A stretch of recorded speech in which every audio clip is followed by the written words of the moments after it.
సంక్రాంతి నుంచి రైలు టికెట్ల బుకింగ్పై కొత్త నిబంధనలు రావడం జరిగిందండి. ఈ యొక్క టాపిక్ గురించి పూర్తిగా తెలుసుకుందాం. అంతకంటే ముందుగా మన ఛానల్ కొత్తగా వచ్చినట్లయితే సబ్స్క్రైబ్ బటన్ ఒక బెల్ ఐకాన్ పెట్టుకోండి. ఖచ్చితంగా ఈ వీడియో క్లిక్ చేసినట్లయితే మరింత మందికి అయితే వీడియో షేర్ అవుతుంది. మన ఛానల్కి అయితే మీకు సపోర్ట్ అనేది ఈ విధంగా కోరుకున్నానండి. దేశవ్యాప్తంగా నిన్న అర్ధరాత్రి నుంచి రైలు టికెట్ల బుకింగ్ నిబంధన మారింది. ఈ యొక్క టాపిక్ గురించి మనం ఇక్కడ చూసినట్లయితే ఇక్కడ రైల్వే శాఖ ప్రయాణికులు సురక్షిత ప్రయాణం కోసం తరచూ కొత్త రూల్స్ మనకి తీసుకొస్తూ ఉంటారండి. జూలై 1 నుంచి మనకైతే కొత్త రూల్ని కూడా అమల్లోకి తెచ్చారు. దీనికి సంబంధించిన పూర్తి సమాచారాన్ని ఇప్పుడు మనం తెలుసుకుందాము. ఈ విషయంపై రైలు టికెట్ అంటే మన ట్రైన్ టికెట్ అండి, తనిఖీ సిబ్బందికి కూడా ఒక స్ట్రిక్ట్ వార్నింగ్ కూడా ఇచ్చారని చెప్పుకోవచ్చండి.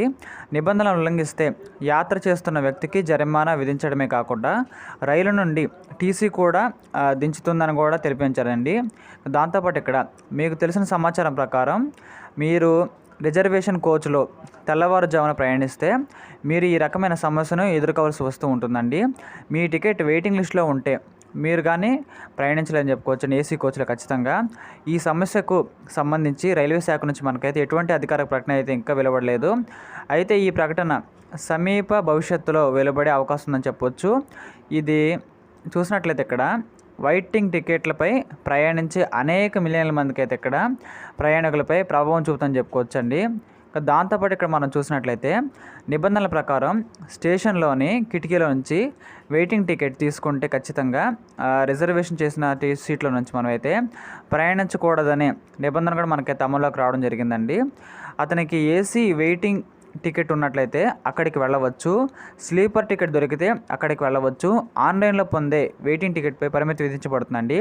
అది ఆన్లైన్లో వెయిటింగ్లో ఉంటే రద్దు అయ్యే అవకాశం కూడా ఎక్కువగా ఉంటుందని చెప్పుకోవచ్చండి. ఇంకా దాంతోపాటు ఇక్కడ ఈ విషయంపై రైల్వే అధికారులు మాట్లాడుతూ ఇక్కడ చూసినట్లయితే వెయిటింగ్ టికెట్పై ప్రయాణం చేయడం వల్ల ఆంక్షలు అప్పటికీ కాదని, బ్రిటిష్ వారి కాలం నుంచి కూడా ఈ నిబంధనను ఎవరు సీరియస్గా పాటించలేదని చెబుతున్నారండి. అలాగే కిటికీ వద్ద టికెట్ తీసుకొని వెయిట్ చేసే చాలామంది ఉంటారు కదా, అలాంటి వాళ్ళకి కూడా వెంటనే క్యాన్సిల్ చేసి డబ్బును తీసుకోవాలని అధికారులు అయితే ప్రయాణికులు సూచించారండి. అదేవిధంగా వెయిటింగ్ టికెట్ పట్టుకొని రిజర్వ్డ్ బోగీలో ప్రయాణిస్తే ₹440 జరిమానా చెల్లించాలని, ఈ సందర్భంలో మీరు రైలు నుండి దింపబడతారు లేదా జనరల్ బోగీకి కూడా మీరు పంపబడే అవకాశం ఉంది అని చెప్పడం జరిగిందండి.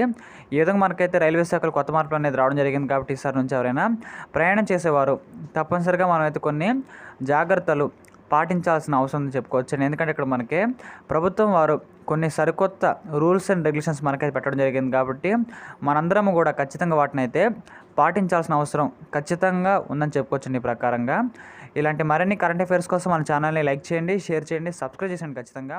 Thank you.